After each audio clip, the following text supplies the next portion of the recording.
mission through the movieverse tonight. Chasing aliens, bad plots, and CGI that ain't quite right. Dave leads the charge with the captain's command. John's the rookie, still learning where to land. Shane drops beats that walk through time. Chad fixes tech with precision so fine. The Sci-Fi Guys. The Sci-Fi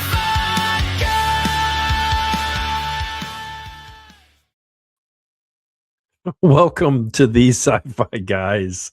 I am Dave, and with me is all the guys. Let me pull everybody up here. Hey, what's up?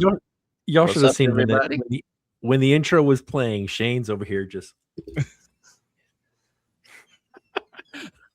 I mean, he was dancing. I sang the whole thing. We were I was rocking. having a good Man. time. We can make this happen. That's right. Oh yeah. So, what's been happening, you guys? You guys have a good week since our last long podcast. I mean, absolutely. I would say I was great week at school, and then we're on holiday now, and so I didn't step out of pajamas today. It was Whether that's amazing. sinful or not, I don't know, but I just didn't. It was great. It was amazing. Let me just say that. It was amazing. I woke up and I didn't wake up as early as I normally get up at 5 to drive the bus, but like this morning I actually got to wake up at 6:30, so I was like, I got to stay. Oh, you late sleeper. I still got around about 5. Yeah, well, I didn't have to because I didn't have to either. I just got up at 5. I get up with my son's alarm going off. Oh, That's normal. He doesn't get up with it. Plus, he was not in his room. He fell asleep in the living room on a chair, and then in between that time and about close to 8, he moved back to his room and then fell back asleep. So I'm like, Of course. yeah, that's par for you. I mean, I had my grandson did that the other day. Mom was working and she came home because she works kind of the later shift sometimes, but it was like 11 o'clock at night and he comes to my door. Opa, Oma, I want to sleep with you. And I'm like, no, buddy. Nope. But mom was home. Usually he goes and sees mom, but he didn't bother to go open her door. He decided to come downstairs and come open mine. So it was cute. So anyway, for those of you out there, we've where are we at? We are the Sci-Fi Guys. We are watching the movie Super Mario Bros. From 1993. Not the Super Mario Brothers, not the newer one, the one that came out in 2024, 25. I don't remember exactly which year. I think it had to be 24. Yeah. no, I don't think it was 24. Hold up. I thought Minecraft was 25. I thought it was 25, but the beginning of 25. Well, why y'all are looking? No, we're all wrong. It was 2023. Oh, 23. I see. I said I don't think it was 24, 25. I said it was 23, and then I'm like, because I remember it was a big thing. Time moves so fast. I hate it. Yeah, it does. It just, whew, can you believe it's 2026? I mean, that to me is just that's crazy. Well, here's a plot summary of this movie. Okay. Brooklyn plumbers Mario and Luigi get the shock of their lives when they discover a parallel world populated by intelligent descendants of dinosaurs. Okay. And these dinosaurs have plans to rule our world. It is up to our unlikely heroes to battle the evil King Koopa and his Goomba guards, free the beautiful Princess Daisy, and to save mankind in this adventure of a lifetime. You guys are like, yeah, okay. Yeah. Yeah. Okay. We are going to do Metacritic.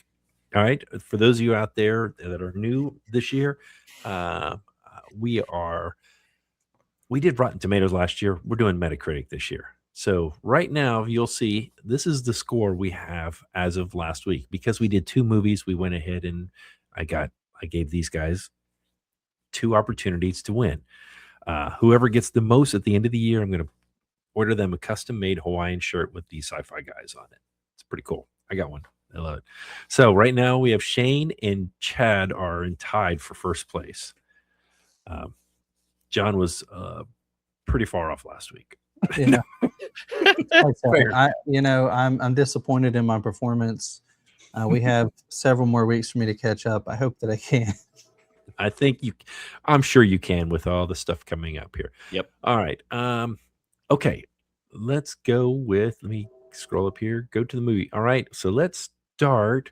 Who did I start with last week? I think I started with John last week. Yeah, no, you did start with me, so don't start with me this week. So we're going to start with Shane. Okay. What do you think Metacritic gave for this movie? I'm going to say 22. 22. Okay. Chad. Oh, and I mean, a very good big movie, but not that great. I'm going 15. Whew. 15. Okay, John. All right, I'm trying not to overshoot too poorly, but I also It's don't want to okay go too high. if you go over, it's okay as long as you don't tie with somebody else. I just last week I overshot it by a solid like 20. I feel like so. That was Dune, though. That's true. Let's go 27.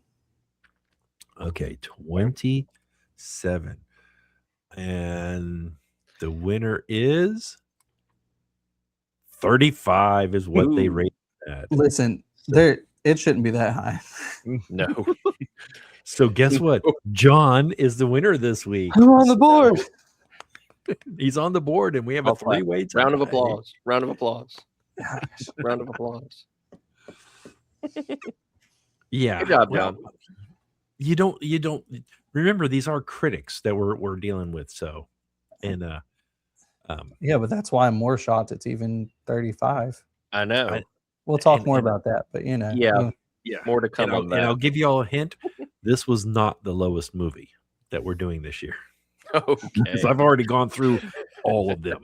ouch. Okay. Ouch. Here we go.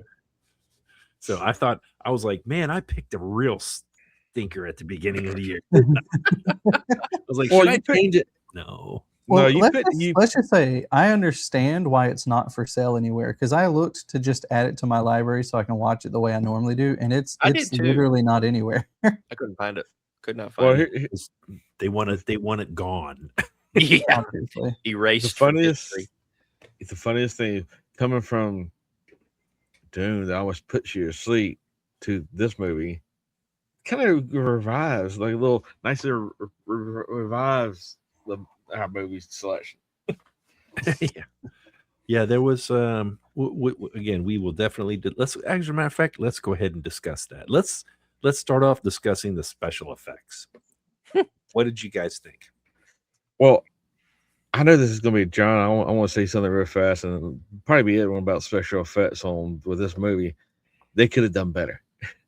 I want to tell you saw a computer generated thing when they was towards the end of the movie when they going between worlds. I'm like, okay, but you have Star Trek that can do teleport and make it look cool, and then you have Star Wars that came out in the 70s and still was doing special effects way better than this 93 movie was doing. Mm-hmm.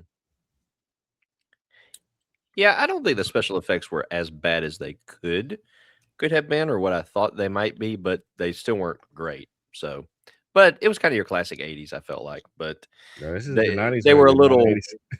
they were, well, 90s, that's true. But it had a very, very large 80s feel. And 93, you're closer anyway.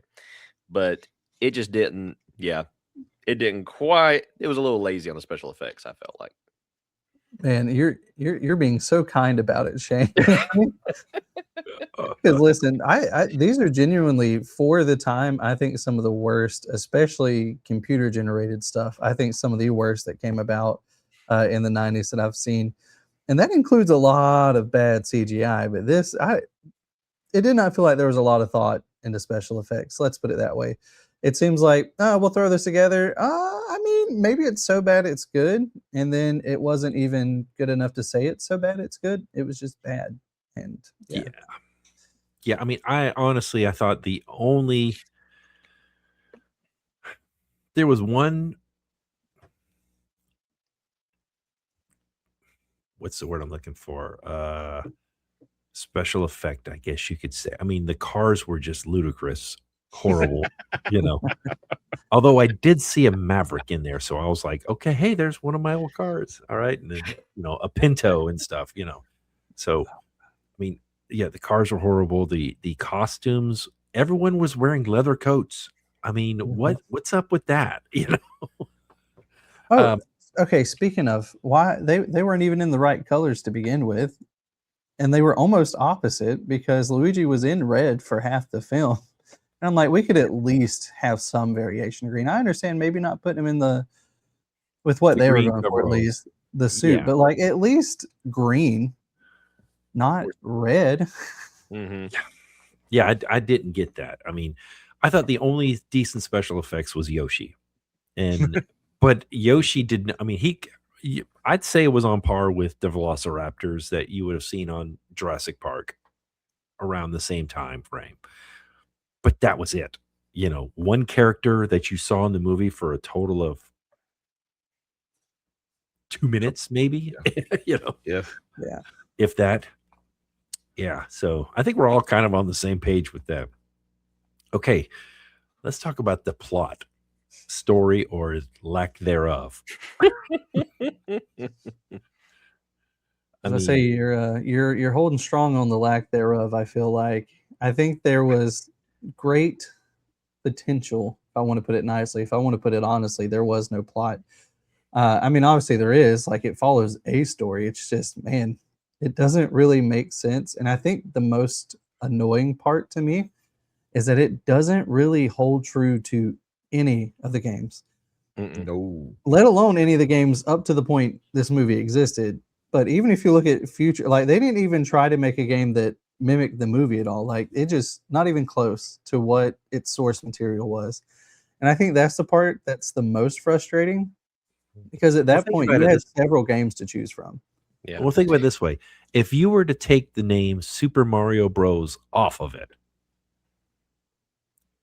and just called it Two Guys, they got transport, would it have been a better movie? Because Exactly no. It would have been it would have been a better movie. It was just been you wouldn't be looking at it. Oh, this is Super Mario Bros. Or Brothers. How you want to say it? You think, hell, I got a game right here. Everybody's looking for it. Yeah, I mean this movie is definitely B-rated for sure. It didn't come out that way. They budgeted it had a $48 million budget. Wow. Right, and it Well, for made them. 38 million at the box office. No, I was gonna say somebody laundered that, like 40 million of that, and then just the rest went to the film. That's funny. Well, I mean, yeah. Okay. Though I will say one thing. I will say that your classic theme of the people that should not be heroes becoming heroes, that was definitely evident in this movie. There were some good themes I thought that came out. So my wife actually was watching it with me and she pointed this out. She's like, you can see some of these things that influenced later movies, even when you think about these other hero movies where the person who actually saves the world is not the person that should be doing that. I think these kind of come through, but like John said, there was a lot of potential, but it fell dramatically and drastically short of the expectations that we thought. Yeah, it fell flat, and I think the issue was, had it been a flat film as an animated, I think it honestly may have done better, even with the story they tried to go with. Mm-hmm. Well, you animated would have been better. I think you made it a cartoon, animated cartoon at a time. It would probably have been a little bit better, and you would be more forgiving. But the way they messed up is it's just they named it Super Mario Brothers. That's why they messed up. And then didn't follow the game. You had King Koopa. Where was Browser? Where was him? Where was him? Because Mario is supposed to go after get the princess from him, not King Koopa.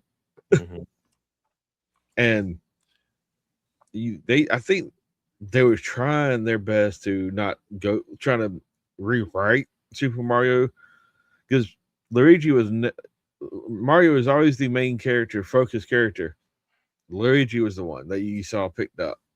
Yeah, the Luigi became. I mean, I know I'm putting him in as a support character rather than in Mario be the main, because that's how the game is supposed to be, and that's how they were billed and everything. But Luigi really is the one who ended up meeting and falling in love with Daisy, when it was always Mario that always wanted to in all the games. So they really did. They pulled way far away from what the games were.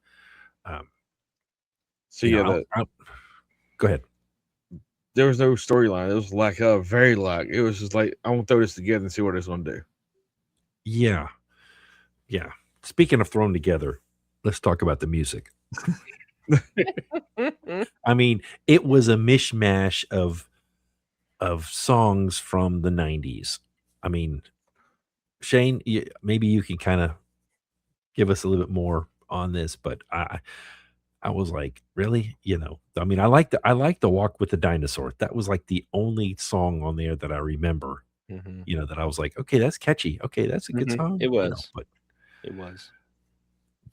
But the rest of it is like, no. I mean, we didn't even get the do. You did it at the very beginning, first thing. But that was it. Yeah. That was the first thing. So the film composer was Alan Silvestri, who is well known for doing things like Back to the Future, Forrest Gump, The Avengers, really strong film scores. And from what I've read and what I've researched, he was obviously not trying to do a video game adaptation. He was trying to do a sci-fi film that really set itself apart from the video game. And in doing that, I think he fell flat. I don't think the music matched up to what it needed to be. Was it bad? No. Was it good? No. It just was kind of meh, and it really didn't fit together. It really didn't have a flow. One of the things we talked about last week with Dune was, even though it was odd, everything kind of fit together. It made sense. This didn't make sense. And you did have some random 90s music throw in there. I agree with what Dave said about the What with Dinosaurs song was fun. It was pretty cool. But you should have had, besides at the very beginning in the besides at the very beginning opening credits, you should have had the Mario Brothers theme somewhere in there in some kind of form or fashion, and you didn't. So I as great a composer as he is, and as great a themes and scores as he has written, this one fell flat, in my opinion. Not everybody can hit home runs every time they go out there, like True. John Williams. But yeah, but I mean, it seemed like it was just mishmash. Hey, okay, let's take this artist, let's take this artist, let's take this artist, and some of them covers of other artists or something. I mean, but the thing is, if we done Back to the Future, they could have done something similar to that. Find a band that do a powerful thing to the Mario Brothers theme. They might have made it work. They didn't do that. They just, I'm going to throw this song in here, throw this one in here. Oh, grab this one, grab this one, it was. Now, in hindsight, though, that is very 90s. All they did was make a mixtape, and they threw it together for a film. And the problem is that doesn't work for film unless you're Guardians of the Galaxy. But even then, they were intentional with their mixtape. Yeah. This movie, not at all. It's like they literally just, all right, I heard this song, let's throw it in the film somewhere. Yeah. All right, let's go ahead and discuss the cast. What is with Dennis Hopper and being these goofy villainous roles. I mean, we saw him in Waterworld. He was the villain in Waterworld. Yes. Mhm. So, and he's the villain in this, and both of them. I mean, I've seen him in such good roles, and then both of these movies were like, really? This is the best. I mean, obviously, he can only act as well as it's written. Yeah. You know, but I did like Bob as a Mario. What's his name? Bob Yeah. Bob Hoskins. Yeah. I liked him as Mario. I thought he did he looked the part and all that. Luigi, No, yeah, I think he was getting his start too. Around I this know time. he was getting his start, but he's Hispanic, and Luigi's supposed to be Italian. Italian. Yeah. Both of them was Italian brothers. I was like, I mean, I don't know. It just seemed off. He didn't fit the part to me. And then And the age gap was a little too far between both. I think that didn't help either. Both storyline and just the actors. I was like, Yeah. all right, I understand the whole brothership can happen with that kind of gap, but even then, it felt a little unrealistic. Which I understand it's an unrealistic movie, but y'all get my point. I think. He raised Mario is almost like my parent, my brother and mama. Yeah. Now, I liked the character that played Lena. What is it? Fiona Shaw. I thought she did a good job. really did a good job on that. I mean, she really took that role and was like, I'm going to run with this. I'm not going to be in the movie for all of it. I'm whatever I am going to be, And then when she got her hair all poofed out and all that, was she the one that was in 101 Dalmatians? Was she Corilla DeVille? Which one? The not the cartoon. You talking about The live action. no. She was in Harry Potter. Yes. Yeah, she was the mother in Harry Potter, the stepmother. She was in Andor. That's where I know her from. Andor. Corona DeVille was Glenn Close. Glenn Close. Yeah. Close. Okay. No, I know her from Andor when I watched Andor. Yeah. the season. And I'm just looking at some of her other stuff, because she's been in a lot of stuff. Daisy was she's been there for a while. The actress. I did not like her as Daisy. No, she didn't play a good Daisy. Yeah, what has she been in? She's been in things like, I was just looking up, she's been in things like American Psycho. She's been in Broken Arrow, The Punisher, Little Women, Fern Gully. Not a lot. I mean, but these are not big name movies or anything. I mean, from what I'm scrolling down, they're the Punisher was a little bit bigger name than this one. Yeah. I mean, her last movie was what, 2000? No, 2010.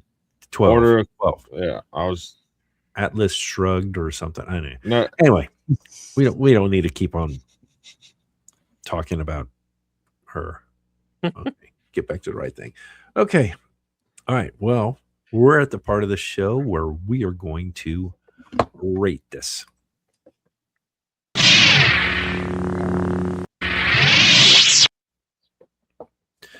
Okay, we are going to rate this movie on a scale of 0 to 5 lightsabers. And guess what? I get to do it first because I picked this movie. So you say like going first is a good thing. It's usually more difficult. It's usually, but this one actually is pretty simple. Okay, I'm giving this movie a 1/4 of a point for Yoshi. Oh, okay. I And thought you a were doing total. I was like, 1/4 hold of a on, we're doing point. quarters? No, we're not. And a 1/4 of a point for Walk with the Dinosaur.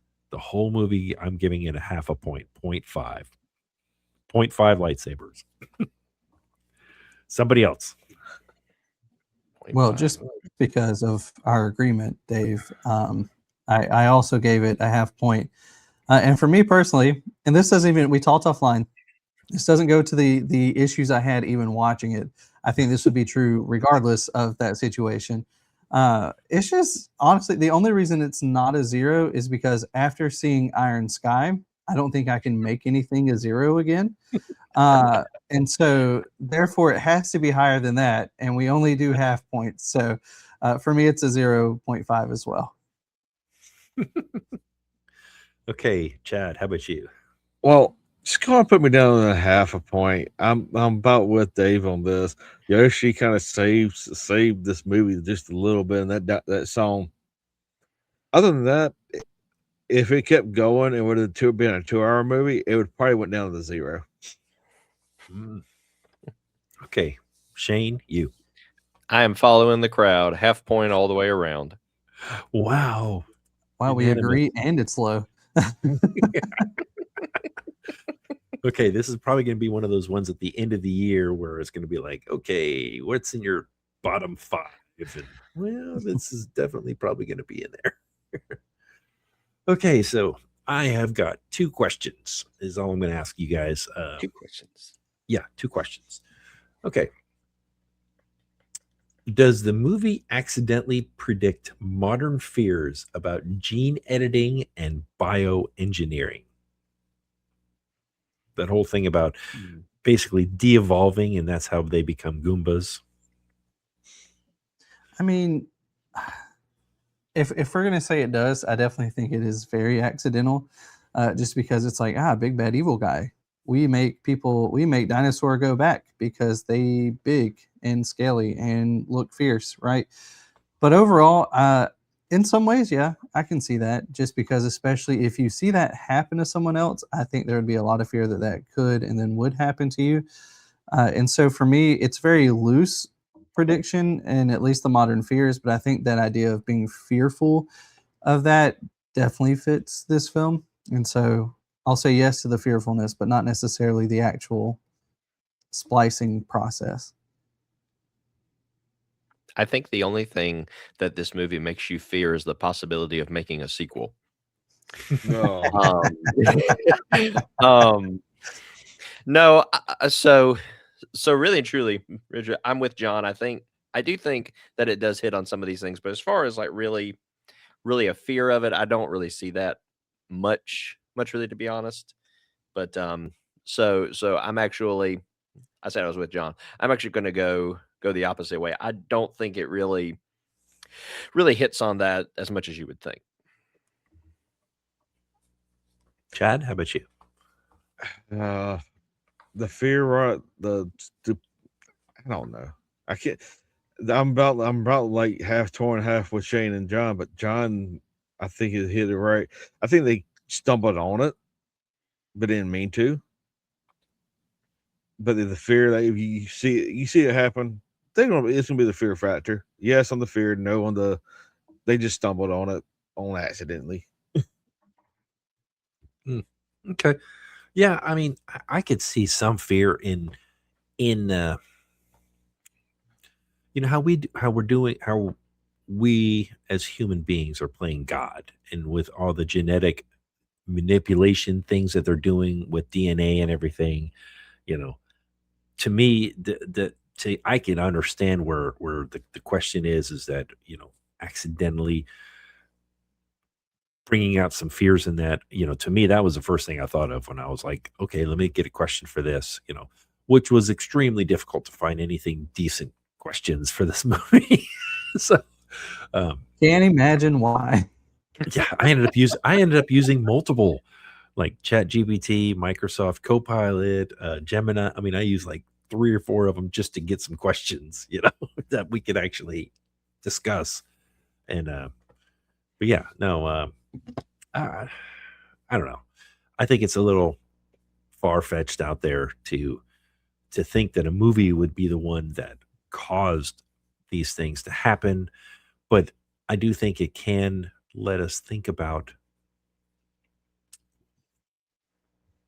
should we be doing what we're doing? Should we be playing God? Should we be doing this? Yeah, this is a alternate reality. Not really an alternate reality. This movie was the first movie in the multiverse. That's it. They're part of Marvel. And it was first in the multiverse. No. Mind blown. Yeah, really. No, it's not part of the multiverse. But I think that, honestly, I think back in the 90s, this is probably the first instance of it. I mean, it was probably around in the comics, but not in any kind of movie. Mhm. But let's get into something a little bit more fun. All right. So which character would make the best spin-off series, like a Disney Plus series, a mini series or something? Would it be Big Bertha? Would it be Toad, or the Goomba that played the harmonica? The Goomba that played the harmonica, hands down. I knew you were going to Hands say that. down. Hands down. Now, it may only be a one episode thing, but I would love to see more of that. Honestly, just a one night special with the Goomba that plays the harmonica, and he's just Yes. on a nice lit stage. Yes. See, I would take that, but honestly, I think Big Bertha would give you the best series, like this weird undercover spy / bouncer. I think you could almost get like and stick with me here, just because it's the reference I know, like almost like a Cheers thing, where she's just the bouncer of a club, and then they just revisit the club like every night it's open. I think you get a really funny comedic show out of that. And the Goomba could be there to play the harmonica. Monica. Yes. See, now we Yes, have the everyone. Goomba's the entertainment. I agree with John. Big Bertha is to me she pulled it in that nightclub scene. Other than, I think that would have been a great spin-off series if they do something to bring this kind of show back or movie back. That's if. There's a big if. So Big Bertha would have been. They will not bring this back. I mean, Toad in the game is a great character. Mm-hmm. He was like nothing in this movie. The Goomba with the harmonica was fun, but I think after a couple minutes, I would get really tired of hearing the harmonica being played. So I got to go Big Bertha also. Yeah. Okay. What are we going to do to fix this movie besides hide it? Like John was saying, he couldn't find it anywhere. I had it on my database, and even then it was still being a little glitchy, for him to play it, which could have been maybe when I was doing it. It's probably when I was doing a lot of video editing on mine, because it's the same computer. So it's probably just slowing it down. So, but yeah, what would you guys do to fix this movie? I think John hit the nail on the head. You need to go back to its roots. You need to make it animated. You need to make it a good representation of what the video game was. The storyline, the character, everything. You need to take it back to the video game to really make it be what it is. Don't try to make it more. Just let it be that. And for goodness sakes, use the video game music, please. Yeah.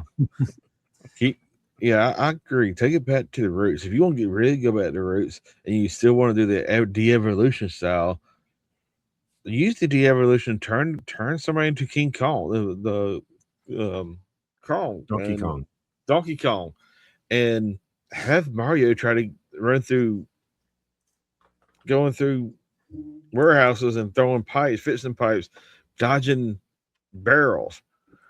If you want to really go back to the roots and introducing Mario, Man, that sounds like Pixels. So yeah, what I'm saying is don't make it a movie. Make it, if it's come back today to fix it, make it in a mini series where, hey, you introduce them as coming through, and then here's Mario and here's Luigi, and make Mario the main focus, not Luigi. Mm-hmm. Cool. All right. See, we do have the animated idea, but I would love to make it almost a wacky racist style, Tom and Jerry style, because I mean, every game has levels, and just make each episode a level, and like, oh, we made it to Bowser, and then Bowser's like, haha, not this time. And then finally, you get to a season end, and they finally defeat Bowser in a castle, and then we get like Bowser Jr., then Waluigi, something along those lines. I'd love to see a silly animated series like that.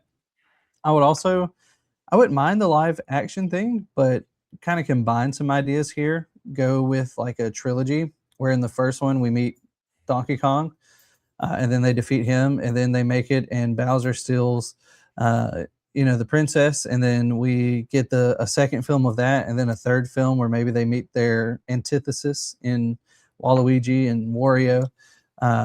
And so I think something of that build would be fun. Or hear me out, go completely stupid. And I say stupid because you just take it super serious, like Mario and Luigi just become like Japanese samurai who like time travel or something. I'd watch that. I would too. I'm saying I would too, but it's completely not. But if we're going completely away from the video games, let's just make it super serious. Yes. Or make it the Quantum Leap style. Yeah. You guys all had some good ideas. I mean, I'm leaning more towards. I mean, for one, Mario needs to, and the princess. That needs to be not Luigi and the princess. It needs to be Mario and the princess. And if you want to go live action, I was actually thinking kind of like The Mask did it, where it's live action, but then some things are kind of animated. Yeah. Or it's what was the movie? Who Framed Roger Rabbit? Who Framed Roger Rabbit? Something along that line, where you've got animated characters and human characters, interacting both ways. Mm-hmm. Something like that. For Pete's sake, make Yoshi look like Yoshi. I mean, come on. We all love Yoshi. When they introduced Yoshi, everybody loved Yoshi. Mm-hmm. And this one looked like a little mini, Velociraptor T-Rex. Yeah. It's like, ooh, I'm not sure. It's a little. So I'm really digging the cartoon, but since that was done in, what did we say, 23? Yeah. Kind of do a combination of the two. Mm-hmm. I love I was thinking the same thing with levels, different level ups. I love the trilogy idea, really. If you're going to do 3 movies and each one, but let's make it a good story. Let's make it that is key. It's something that's interesting. Not having Dad be a slime all over the place, and okay, but you've got to incorporate Mario Kart in there somewhere. Mm-hmm. It needs to be some kind of car race or something, because there's so many Mario Kart games out there. You need to not just have him and you need to. I wasn't a big fan of the whole putting on the suit and he turns into the fox thingy, No. But So you didn't like the Mario 2? yeah, I like honestly, I'm an original guy. I like the original. To me, but just do a little bit of that, do a little bit of Mario Kart as one of them, and place and put them in. See, this way also, if you did live action, you could have multiple different locations and multiple different enemies, and then the end is they're all chasing Luigi and Mario on Rainbow Road or something, or whatever, and that's how they're getting away. And then if they win the race, they win the princess back or something. I don't know, something like that, something goofy. But okay, this was much shorter than Dune. So our format can work. It just has to be a proper movie. Yeah, the movie, we were able to fix it too as best we could, but yeah, thank you all out there for watching, or listening, and I promise you, there's not very many movies that are going to be like this one. They're at least in our eyes, there isn't. Critics maybe, but That's different. there was some of the stuff that I was like, on some of the movies, I was shocked. I was like, oh, they rated that this, and then other ones I was like, they rated that this low, or this high, Mm-hmm. So, but hey, that's what it is with critics, Don't forget, if you guys can see our, we've been all sporting mugs, we got our merch. check it out. And let me get ready for the button here. Anyway, we appreciate everyone. Till next time. Crash and burn. These Sci-Fi Guys is an independent broadcast and is not affiliated with this movie or TV series. We would love to hear from you. Please contact us by leaving a comment below or by emailing us thesciFiGuys@gmail.com. Like, subscribe, or share this podcast with someone else who enjoys science fiction. Subscribe or be vaporized.